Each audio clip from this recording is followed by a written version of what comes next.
Believe it or not, there is a $9 billion industry out there that really counts on you never discovering what I am about to show you today. Come every springtime, nearly 80% of American families head straight to the big box stores to buy bottles of chemicals to douse on their backyard veggies. We have been stuck in this loop for decades. A bug appears, we spray it, returns, and we reach for the bottle once again. And those massive chemical corporations rake in another $3 billion every single year just right here in the United States. But if you head about 300 miles west of the bright lights of Manhattan, right into the beautiful rolling hills of Lancaster County, Pennsylvania, you will find a community of over 44,000 folks who have been harvesting their own food for more than 3 centuries without ever purchasing a single bottle of store-bought synthetic poison. Not even one. And their gardens are not just getting by, they are absolutely exploding with life.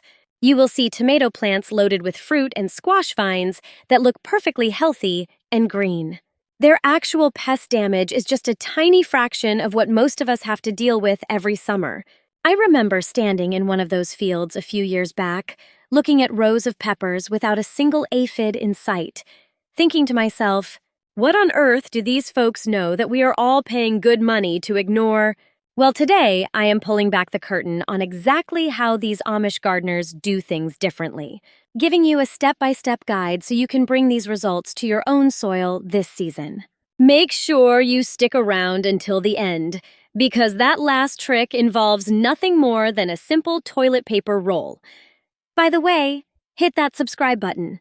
If you love growing things naturally, it is so effective it actually made me feel a bit silly for not thinking of it 30 years ago. Now let me set the stage for you because this goes way deeper than just pulling a few weeds. This is really a story about a system built to keep you buying stuff and a community that simply chose a better way centuries ago. The whole chemical farming world really kicked off back in the 1940s, right as the smoke cleared from World War II, when big manufacturing plants needed a new place to sell the synthetic chemicals they had been cooking up for the war. Stuff like DDT and organophosphates were basically the leftovers of the battlefield. They turned those weapons into agricultural tools almost overnight. Now here is the kicker that ought to make you stop and think for a second. That entire business model was never intended to actually fix your pest problems for good. It was designed to keep them just manageable enough so you would keep coming back to buy more next season. That is not some wild theory. That is just plain old business. Think about it. A product that actually eliminated the need for itself would be a terrible way to make a profit. So for 80 years, we have been trapped in this endless loop of spraying, watching the bugs die back, and then seeing them return even stronger. In the meantime, the Amish folks were just tending their plots, watching the world go crazy and shaking their heads because they already knew the truth. Modern science is only just now catching up to what they have practiced for generations. Drop a comment below if you are ready to quit the chemicals. You do not win the war against pests by trying to kill every last one of them. You win by creating a healthy environment where those pests simply cannot survive in the first place. That one simple shift in your mindset is worth more than every chemical bottle sitting on the shelf at your local nursery combined. Let me walk you through how this actually works on the ground. I want to start with the part that really opened my eyes, and it centers around a man named John Kempf. If you have never heard of him before, get ready, because his discoveries are some of the most groundbreaking moments in the history of growing food. And believe it or not, it all started with an Amish young man who only had an 8th grade education. John grew up working a small family fruit and vegetable farm over in northeast Ohio. Interestingly enough, his own father was the local pesticide dealer. They were the ones selling the very stuff I am telling you to avoid. These folks always tested every new chemical first before suggesting them to neighbors. Because of that, they sprayed more than almost any farmer around. But still, from 2002 through 2004, they lost over 70% of their 4 main crops 3 years straight, even while using every single pesticide out there. Those plants were being eaten alive by pests and ruined by sickness. No bottled cure worked. Then a huge discovery changed their entire lives. In 2004, the Kemp family leased a patch from a neighbor. This specific ground had never been touched by any chemical pesticides. It had been on a simple 4-year cycle of corn grains and hay. They grew cantaloupes in both fields, the sprayed and the clean ones. Those rows ran straight across the property line as a perfect test. Same seeds, same date, same fertilizer, and the same exact fungus spray. At harvest time on that original Kemp soil, where they had sprayed heavily for a decade, 80% of leaves were covered in white, powdery mildew. On the dairy farmer's clean dirt, there was zero infection. Not 5%, not 10%. It was absolutely zero. You could see a sharp line right down the middle where the soils met. Two identical plants inches apart, one was dying, the other was totally healthy. Kemp needed answers. Friends, subscribe for more farm secrets right now. This 18-year-old Amish boy with only an 8th grade schooling, no television, no internet, and no phone went to the local library and started reading heavy university textbooks instead of simple garden magazines. For 2 years, he devoured college-level books on biology and nature. He mastered chemistry, plant life, and the science of farming. He even tracked down rare research books from Europe through the library. What he discovered was huge. Plants have a real working immune system, a literal multi-layered defense much like what we humans have. Kemp realized that this plant immune system works in different stages. At the start, when a plant has the right minerals, specifically iron, manganese, copper, zinc, proper nitrogen, and enough magnesium, it completes its energy work and hits peak health. That is when the plant turns its raw nitrogen into finished proteins. This part will change how y'all think about every bug in your garden. Things like caterpillars, hornworms, and all those leaf-eating larvae. Plus, sucking bugs like aphids and thrips, they only eat raw, simple nitrates. Their simple guts literally cannot process those finished, complex plant proteins. So, when a healthy plant finishes its protein, bugs land, try to eat, get nothing, and just fly away. The plant did not kill them or even scare them. It just removed their food source at a deep cellular level. The pest starves while standing on a pile of food. If you found this useful, please share this video with your friends. An aphid lands on your tomato, finds nothing to eat, and flies away. No sprays, no traps, and absolutely zero outside help needed. The plant simply protected itself by being too healthy to eat. This resistance shift happens within 24 to 48 hours once the right minerals are present. Believe it or not, your plants can go from bug bait to bulletproof in 48 hours. This is no old wives' tale. This is not just wishful dreaming. John Kemp started up a company called Advancing Eco-Agriculture back in 2006. By 2024, they were helping folks manage over 4 million acres across North America. Solid research from big schools like Cornell and Penn State, plus several European universities, proves that getting your minerals in balance and keeping soil alive creates crops with much tougher cell walls, higher levels of natural defense chemicals, and way better resistance to hungry pests. A study in Frontiers in Plant Science shows that proper nutrition is the primary shield for plants, where minerals help regulate immune enzymes and trigger internal defense pathways. Modern science is finally proving what the Amish have seen through 300 years of farming. That dirt out there is not just a place for roots to sit. Your soil is actually the plant's immune system. So here is your first practical step, and it is the bedrock for everything else. Before you plant anything this spring, be sure to subscribe for more proven farm secrets. Then spread 2 or 3 inches of old compost on your beds and mix it in well. If you can find compost with well-rotted horse or cow manure, you have hit the jackpot. That mix of decomposed green and animal waste builds a soil microbiome that is just teeming with beneficial life.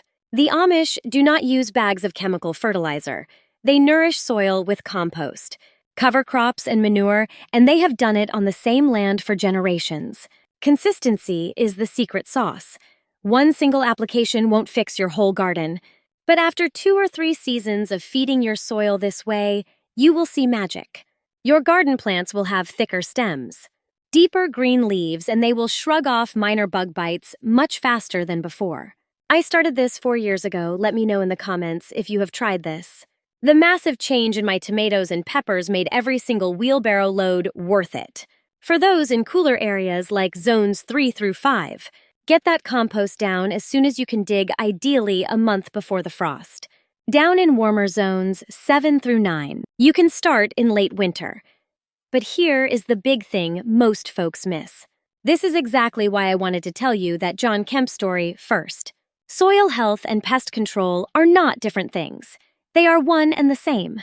Weak soil grows weak plants, and those are just a dinner invite for every local pest. Now, this next part of the Amish method looks completely different from any standard modern garden, and to be honest, I felt pretty silly for not figuring this out a whole lot sooner than I did.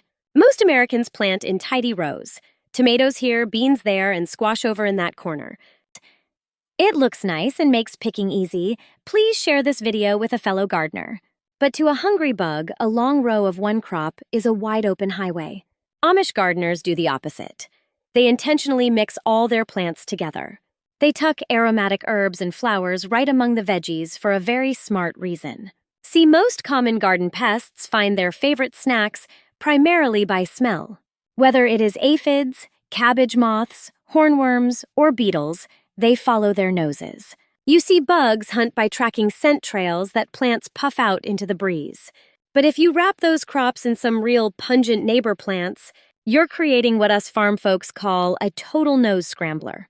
Those pests just can't sniff out your prized tomatoes because basil, some marigolds, and fresh dill are just jamming up their radar. It's like trying to catch a quiet whisper inside a stadium packed with roaring fans. Now here's how to set it up. Subscribe now. For every 3 tomato bushes, tuck in 1 basil plant, roughly 9 inches from the stem. Basil scares off aphids, whiteflies, and those nasty tomato hornworms. Plus, folks around here swear it makes those tomatoes taste way better. Amish families have been pairing these two for over 100 years. Inside rows of your cabbage, broccoli, or leafy kale. Drop dill or cilantro every 13 inches. These herbs stop cabbage moths and those nasty green worms. But here's the real kicker, and where things get truly smart. Once that dill and cilantro start to bloom, they bring in tiny wasps and hoverflies, which are absolute killing machines. They hunt aphids and those caterpillars. So you're chasing off pests while hiring their natural enemies at the same time. That isn't just dirt work. That's high-level military strategy using flowers. Along the edges of your garden beds, plant French marigolds. Skip the giant African types, go for the little French varieties. Set them about 11 inches apart from each other. Roots pump out a special compound into the dirt that kills off those nematodes. Their smell up top keeps white flies and squash bugs away. Big farm universities have proved this in their research labs. This isn't just talk. It's marigold science perfected by years of hard farm work. Leave a comment. Amish folks truly understand a secret. Regarding bugs that took me years to master and changed my whole game. A thriving garden isn't one where you find 0 insects. A good garden is one with the proper insects. Consider this. One little ladybug can scarf down 50 aphids in one day. A single lacewing larva can eat 200 aphids before growing up. Those tiny wasps lay eggs inside hornworms, taking those pests out from the very inside. Shiny ground beetles patrol the top soil. After dark, hunting slugs, cutworms, and grubs while you're sleeping. These critters aren't just nice, they're your free pest control crew. And the Amish design their plots specifically to keep them working. The easiest way to pull this off is making what's called an insect strip. It's just a tiny piece of your yard. Maybe a 2-foot row along the edge packed tight with flowers and herbs. Good bugs need lots of nectar and pollen. Drop sweet alyssum up front because it stays low and blooms forever. Behind that, swap yarrow and dill 11 inches apart. If you've add fennel. You need constant blooms from spring to fall so the good guys stay. That row will be buzzing with hoverflies, wasps, and ladybugs. Make sure to subscribe. Amish folks also leave small parts of their farm totally wild, like clover patches. Little piles of rocks where ground beetles find shelter. This isn't just about being lazy, it's habitat. Every beneficial insect needs a place to live, breed, and survive the winter. When your garden looks perfectly manicured with bare soil between every single crop row, you've basically hung a no vacancy sign for the creatures you want working for you. Here is a mistake I made early on that I don't want you repeating yourself. In my first year, I bought a sack of ladybugs and released them one evening. By sunrise, they were gone. Every single one of those bugs had vanished. Give them a reason to stay. Build the habitat first, then invite your guests in. If you live in plant zones 4 through 6, where beneficial populations build up slowly in spring, purchasing ladybug or lacewing eggs can really help. But only if flowers are already ready. Otherwise, you're just feeding the neighbor's garden plants. This following habit is the one that feels the most old-fashioned to many folks. And that's exactly why it works much better than anything you can buy in bottles. Every Amish gardener I have spoken with in Lancaster County says the morning walk is as natural as breakfast. It isn't complex, it surely isn't flashy, yet it's likely the best pest control habit you can ever start for your life. Every morning, you should walk your garden for 15 to 20 minutes at a time. Just bring a small pail half filled with water and a squirt of dish soap. Start at one end and work through every single garden row in your plot. You aren't just out there to see plants. Flip the leaves, check under squash foliage, and scan every plant stem very closely. And when you find a pest, you pick it off by hand and drop it in. It sounds ridiculously simple, but here's why this matters so much for our crops. Major pest damage rarely starts with just 1 or 2 tiny stray bugs. It happens when a small population is allowed to explode completely unchecked. A single tomato hornworm can strip an entire branch in 48 hours. A pair of squash bugs can lay hundreds of eggs in one single week. If you wait for damage before grabbing your spray bottle, you've already lost the lead. The Amish morning walk catches problems while they're small. Hit the subscribe button for more farm secrets. 2 hornworms on Monday morning becomes 0 pests today instead of 20 hungry ones by this coming Friday. For tomatoes, look for hornworms on the top leaves and along the main stems. They hide well, so hunt for dark waste on leaves below as major clues. For squash and cucumbers, flip the leaves and look for clusters of bronze-colored eggs. Those are bug eggs. Scraping them off with a thumbnail now saves you a genuine massive headache in exactly 2 more weeks. Inspect brassicas. Watch for green caterpillars and white butterflies hovering around your cabbage to lay eggs. After doing this for 2 seasons, I promise this becomes like second nature to you. It's 15 minutes of quiet peace before your busy day truly starts up. This ritual keeps you in tune with what is actually happening in your garden soil, in a way that chemical sprays will simply never truly achieve for you. You'll develop a keen eye for what is healthy and what is wrong. Catching things early is 90% of winning. Share your best tips in the comments below. Now, this next technique is a real favorite because it's so clever. Join our newsletter for more farm secrets today. Rather than fighting a losing battle against all garden pests, Amish folks often welcome them in just to send them packing elsewhere. Folks call this technique trap cropping. You grow something those bugs love more than your main crop. Then plant it on the perimeter to lure them away from your food. Nasturtiums are a perfect example. Aphids go crazy for these flowers, liking them much more than your fresh beans or peppers. Just plant a protective ring around the garden or at the ends of your rows, spaced about 6 to 8 inches apart. The aphids will swarm those nasturtiums while leaving your veggies alone. Once your trap plants are covered in bugs, you have 2 choices. Yank them out or let ladybugs and lacewings move in for a feast. You have essentially built a natural self-sustaining cycle. Traps bait the pests, predators eat them, and your harvest stays untouched. Now just think about that. No fighting, no expensive products, and no spraying toxic chemicals. By simply arranging nature in a pattern, the problem fixes itself. That is more than gardening. You are engineering a mini ecosystem. Take flea beetles. Since they devour eggplants, plant a radish row 2 feet from your crops. Flea beetles find radish leaves irresistible and will gather right there. Give up those radish tops so your eggplants stay healthy and clean. Blue Hubbard squash is another secret weapon I always use. If you are growing any pumpkins or winter squash, planting 2 Blue Hubbards in the far corners will magnetically pull squash vine borers and beetles away from your main patch. Remember, you are not saving the Hubbard, it is just a decoy. Trap cropping is beautiful because it requires no sprays or products. Just a little planning during your morning walk. Plant it once. The pests follow their natural instincts exactly as they were designed.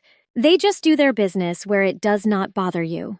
Like this tip, subscribe for more old-school garden wisdom from the farm. I have plenty more secrets. Now let us keep moving to the part that changed my farming. When pest pressure gets heavy or you need a direct solution, Amish folks make a homemade deterrent spray made from ingredients found right in your kitchen cupboard. I learned this recipe from an Amish family in Lancaster County, and I use it constantly because it works in about 10 minutes. Grab 4 to 5 cloves of garlic and 2 hot peppers. Cayenne works great, but any spicy pepper will do just fine. Steep them in 1 quart of warm water for 12 hours. Tomorrow, strain it into a bottle and add 1 teaspoon of soap. Use simple dish soap, not detergent. Soap makes the mix stick while cutting through the bug's waxy shell. This stuff wraps those soft-bodied aphids in a slick, suffocating coating. Give those infested plants a good soaking, especially under the leaves. That is their favorite hiding spot, so spray early or late. Avoid the high noon heat, or you will burn those tender leaves. Usually, 1 round keeps them away for 5 to 7 days. Hit them again after a heavy rain. Now let us be real. This isn't some harsh chemical that kills everything on contact. It just makes your garden taste and smell pretty awful to them. They will head elsewhere. Combine this with healthy soil and neighborly planting. Don't forget those helpful bugs and daily checks we talked about. See, this is a whole system, not just a product. Subscribe for more. That is the big secret the Amish know that the big guys don't. The chemical companies want you stuck in a different mindset. They want you to think 1 bottle solves every single problem. Folks around here know it's a system. Let's look at some patterns. I used to follow the old ways until the Amish corrected me. No shame here, friends, because I have made every single mistake. I stuck with those bad habits longer than I would like to say. First mistake, grabbing a spray bottle the second you see a bug. We grew up thinking any bug presence meant a total disaster. But an Amish farmer does not sweat a few aphids at all. They know the ladybug cavalry is already on its way. A few pests are just dinner for your garden's natural protectors. If you blast every aphid you have just cleared out the pantry. That pest is what keeps your good predator bugs alive and well. You basically fired your whole security team just for eating lunch. You did not want to see them messy eating on your clock, right? Then you are shocked when more aphids show up next week. It is because you got rid of your only natural defense line. Now you have an infestation. Second mistake, planting in straight rows. I loved those tidy rows because they made harvesting a breeze. But a solid row of cabbage is basically a runway for moths. Mixing plants confuses them. Third mistake, keeping the garden too clean. Naked soil looks neat, but you are destroying the local habitat. Spiders and ground beetles need a place to call home, too. Some straw or a bit of clover gives your allies shelter. Now the fourth one is the absolute biggest game changer. Stop treating bug problems and soil health like separate things. I spent most of my life making that exact mistake. Soil and pests are the same conversation. Weak soil equals weak plants. Those struggling plants cannot turn nitrogen into proper, complete proteins. Then they become an all-you-can-eat buffet for every hornworm around. Build up that soil, and you are building a plant's immune system. The bugs just disappear when the plant heals from within. John Kemp proved this on 4 million acres. Amish families have known it forever. It is time to stop buying bottles and start building a real system. Leave a comment with your best garden tip below. Now, here's a secret I picked up from an Amish neighbor that you won't find in any book, video, or official guide. It is one. Every now and then, you stumble onto a trick that feels way too basic to actually function. Then you see it fix a headache that has been bugging you for 10 seasons straight. Whenever my Amish friends start moving their tender little sprouts outdoors in the springtime, they wrap a tiny protective ring made of plain old cardboard right around the stem. They sink it 1 inch deep into the dirt while leaving 2 inches sticking up high. Recycled toilet paper tubes are perfect. Many folks just slice up those longer paper towel rolls too. That is the entire secret. It is really that straightforward, my friends. This little paper shield handles two jobs at once, and honestly, it is pure genius. For starters, it builds a solid wall that those pesky cutworms just cannot get past. Those grubs love to creep around after dark and snap your baby plants right in half. A lot of folks never realize these worms are the real villains killing their green babies, since they strike while you sleep, leaving nothing but fallen stems for you to find later. These little crawlers take out way more of our hard work than we would ever like to admit. But this tube shuts them down. They cannot scale the wall or bite through the material. Plus, and this is the cool part, that cardboard just melts back into the earth after 6 weeks. That provides exactly enough time for the main stalk of your vegetable to finally toughen up enough so those hungry worms cannot make a dent in it anymore anyway. Safety shows up for the danger zone and vanishes right when the plant is strong enough.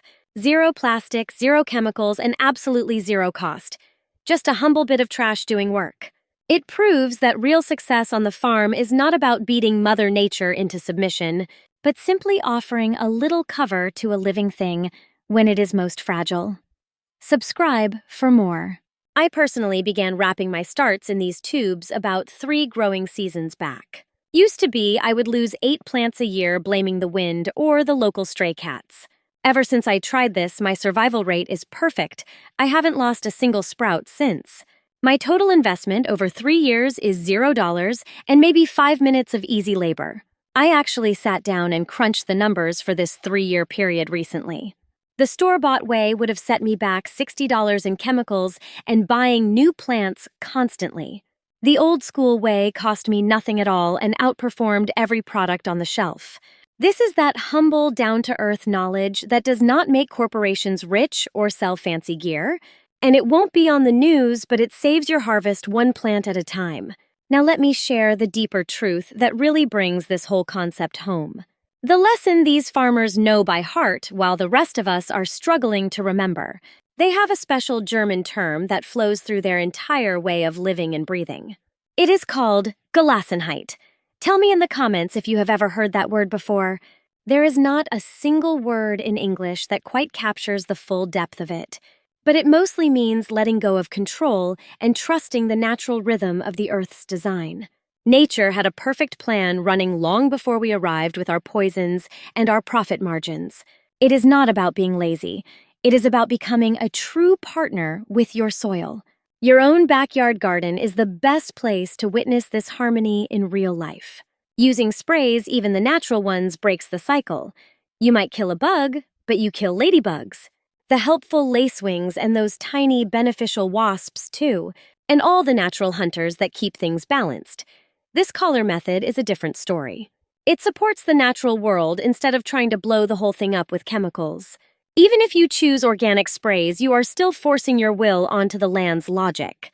Sure, the pests die, but so do the ladybugs. Try this method and join our farming family today. Those little ground beetles were already out there pulling overtime on pest control without charging a dime. Then folks act surprised when the nasty bugs return even stronger in the very next round. Well, that is what happens when you wipe out the entire army standing guard over your rows. Our Amish neighbors do not pick fights with Mother Nature. They just invite her to the table. They focus on nourishing the dirt so every crop develops its own natural grit to stay healthy. By mixing up different plants, they make it impossible for hungry critters to find their favorite snacks. They set up cozy little spots so the good bugs actually want to stick around and help. A quick morning stroll through the patches ensures no small problem turns into a giant headache. When they cannot stop a pest, they plant a decoy to lure those troublemakers somewhere else entirely. If things get a bit tricky, they just grab a few simple ingredients right from the pantry. It keeps the pests away without killing the system. It is more of a mindset than a trick. This way of life has kept these same family farms thriving for many generations on this land. We are talking over 300 years of success while most folks were busy buying fancy chemicals. Just spraying hope out of a jug won't work, so here is the real wisdom for you. Make it a habit to feed your ground every season with plenty of rich compost and manure. Try intercropping to throw those bugs off the scent while bringing in the predators that eat them. Build a sanctuary for the helpful critters that keep working the night shift while you are dreaming. Get out there with your coffee every sunrise to spot any issues before they become real disasters. Set up some sacrificial plants to pull the greedy insects away from your most prized harvest. When you need some backup, whip up a quick batch of homemade garlic and hot pepper liquid. It discourages the bad guys without ruining the balance.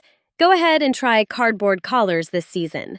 It is free of charge, takes 5 minutes to do, and could totally transform your gardening results. Those Amish folks have 3 centuries of proof, and modern science is finally catching up to them. Now you just need to get your hands dirty. Once those first results start showing up, wow. Just wait until you see a single ladybug take down 50 aphids in one hot afternoon. There is nothing like seeing your tomatoes looking lush and vibrant in the middle of August heat. While the garden next door looks yellow and eaten up, you will start questioning the old ways. You will wonder how we ever let someone talk us into believing health came from a bottle. If these tips opened your eyes a bit, drop a comment down below and let us talk. Let me know which method you are testing out first because I love hearing your stories. If you are enjoying these country secrets, be sure to hit subscribe to join our farm family. I am planning some deep dives into how old school folks handled everything from weather to weeds. We will cover everything from making black gold to saving seeds. Plenty of wisdom is still hidden. Appreciate you hanging out on the farm today. I will catch you in the next video.